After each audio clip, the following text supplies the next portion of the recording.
حضرت صلی اللہ علیہ وسلم لوگوں میں تشریف فرما تھے کہ آپ کے پاس ایک شخص آیا اور پوچھنے لگا کہ ایمان کسے کہتے ہیں۔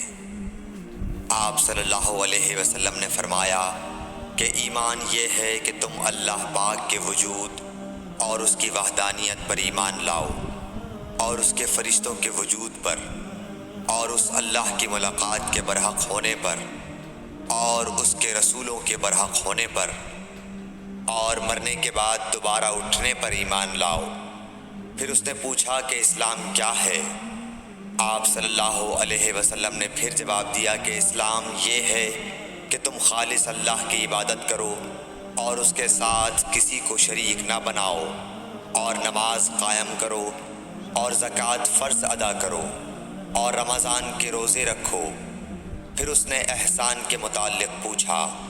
آپ صلی اللہ علیہ وسلم نے فرمایا، احسان یہ ہے کہ تم اللہ کی عبادت اس طرح کرو گویا تم اسے دیکھ رہے ہو۔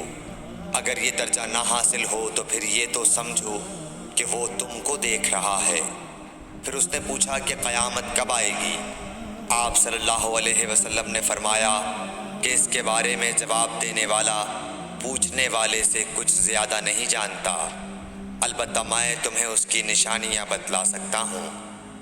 وہ یہ ہیں کہ جب لونڈی اپنے آقا کو جنے گی، اور جب سیاہ اونٹوں کے چرانے والے دیہاتی لوگ ترقی کرتے کرتے مکانات کی تعمیر میں ایک دوسرے سے بازی لے جانے کی کوشش کریں گے، یاد رکھو قیامت کا علم ان 5 چیزوں میں ہے جن کو اللہ کے سوا کوئی نہیں جانتا۔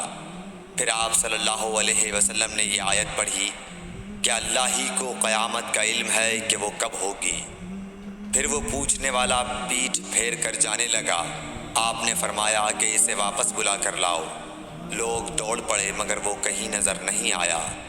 آپ صلی اللہ علیہ وسلم نے فرمایا کہ یہ جبرائیل علیہ السلام تھے جو لوگوں کو ان کا دین سکھانے آئے تھے۔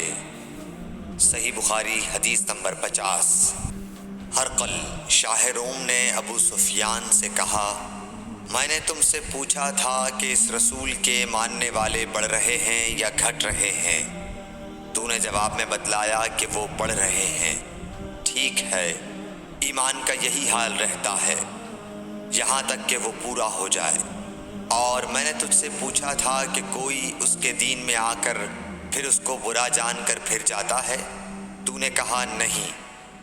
اور ایمان کا یہی حال ہے، جب اس کی خوشی دل میں سما جاتی ہے تو پھر اس کو کوئی برا نہیں سمجھ سکتا۔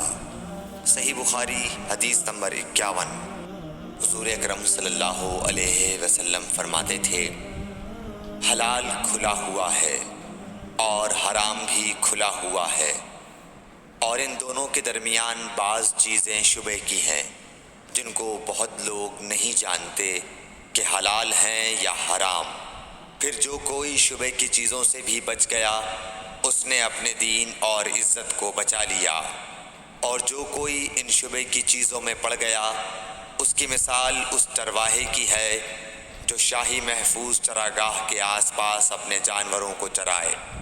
وہ قریب ہے کہ کبھی اس چراگاہ کے اندر گھس جائے اور شاہی مجرم قرار پائے۔ سن لو، ہر بادشاہ کی ایک چراگاہ ہوتی ہے۔ اللہ کی چراگاہ اس کی زمین پر حرام چیزیں ہیں، بس ان سے بچو۔ اور سن لو، بدن میں ایک گوشت کا ٹکڑا ہے، جب وہ درست ہوگا سارا بدن درست ہوگا، اور جہاں بگڑا سارا بدن بگڑ گیا۔ سن لو، وہ ٹکڑا آدمی کا دل ہے۔ صحیح بخاری حدیث نمبر 52۔